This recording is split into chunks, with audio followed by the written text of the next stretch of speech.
Well, now that I'm done with the 40, I will put this in the carport and do the radiator and probably the crank seal on this too, because it's leaking really badly. So I'm going to change the engine next winter, I'd say.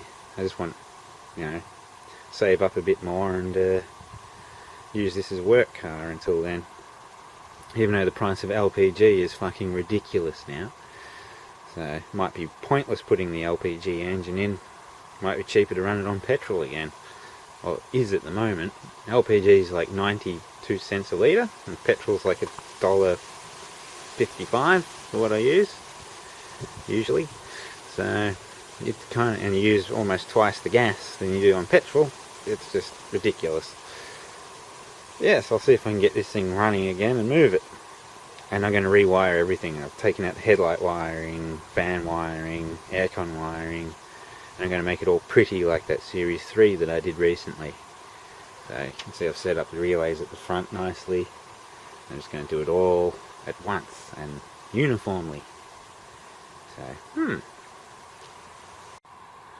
Well, I've connected the battery, so I'll see if I can move this. I've probably only got about 1 to 2 minutes run time before, number one, the heads get too hot, which I don't want to run it that long, and number two, before the LPG converter freezes into a block with no coolant circulating. But it's just enough time for me to get it from here to over there. Okay, over there, not very far. Let's see if she'll go. As soon as I've got a radio, make sure no noise is going to happen. Turn off the fans. See if it'll start.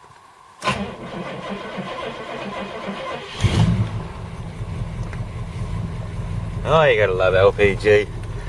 Alright, just give it enough time for the transmission oil pump to get circulating. Alright, put it into gear. Got a gear.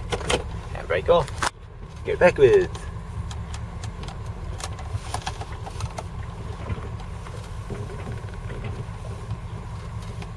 Awesome. This thing's been sitting there for like 4 weeks and it just starts like that. Thing to drive, and let's go forwards.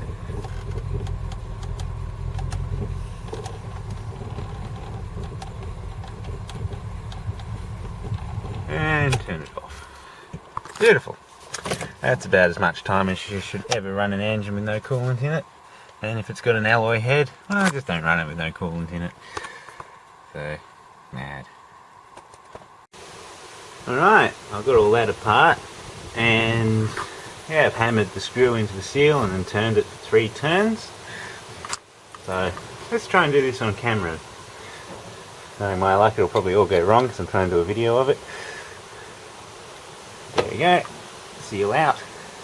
Now I've got to put a new seal in, just as the phone rings. I went for a little drive and $5 later I got a new seal for it. And a bottle of oil and a thermostat and an oil filter. All up $55. Not too bad.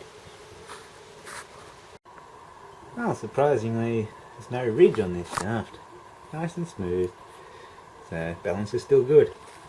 It's off an old red engine, but oh well. Must have been replaced at some point before I bought the car. The little jacks come to supervise. Yep. We get all the belts back on. Pull these on. So, getting there. Nice and fun. Well, here's my nice new radiator. Cost me a few dollars though. What is it? $819.50. So, but all custom made core. Beautiful. So, that should do nicely. Well, I've got to get someone's help to put that one in. It's just too heavy to do by yourself without damaging it, yourself, or something on the car.